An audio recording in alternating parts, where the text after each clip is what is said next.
What is up, good people?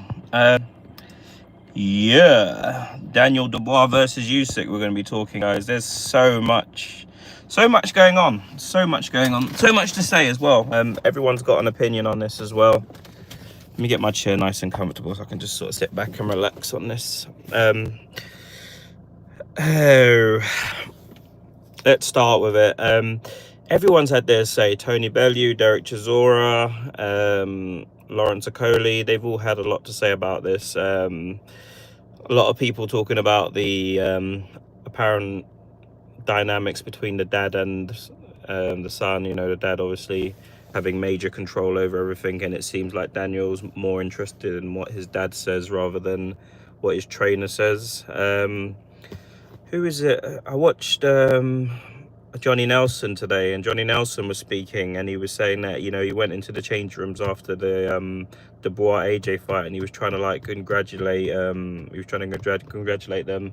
and you know, eat some humble pie, because he had originally said that, you know, Joshua would kill Dubois basically, and obviously he went into the changing room, and you know, they were all roasting him and stuff, and you know, he was like, you know, let me eat my humble pie, and he was trying to like sort of apologize to them and stuff, and he pointed out Don Charles to Daniel's dad, and he said to Daniel's dad, you know, this man over has done a lot for your son, and the dad turned around and said, which I thought was mad. The dad turned around and said, no, it was God Given's work, it wasn't him. So yeah, from Don Charles is obviously, you know, he's a trainer, and obviously he's trying to earn a living and stuff, so you know, you will eat some crap to get some money, and you know, the limelight that he's obviously had to enjoy, you know, he would say obviously he's the reason behind Daniel's success, but his dad obviously, you know, his dad has other ideas. His dad thinks it's all the power of the Lord and him. And I wouldn't necessarily, a man's faith is something special, like, you know, especially people that are deeply religious and stuff, you know, that's quite important to them. So a lot of people believe, like, boxers, even Usyk himself, he praises the Lord before he has his fights and stuff. So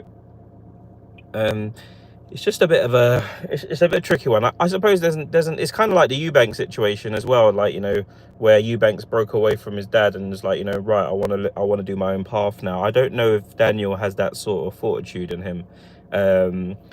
What Spencer Fearon start talking about? Yeah, he's talking about Daniel being on the spectrum or something like that. And I was kind of like, wow, that's a bit like, people are talking about autism, like, you know, and I'm a bit like, really, guys, autism? You know, we're all probably on the spectrum anyway, so it's not much of a reach. But to bring that up, and then there was obviously party before the fight as well, which don't sound like a great thing, but like they said as well in their defense, they had like a gathering and a party for Daniel before the AJ fight.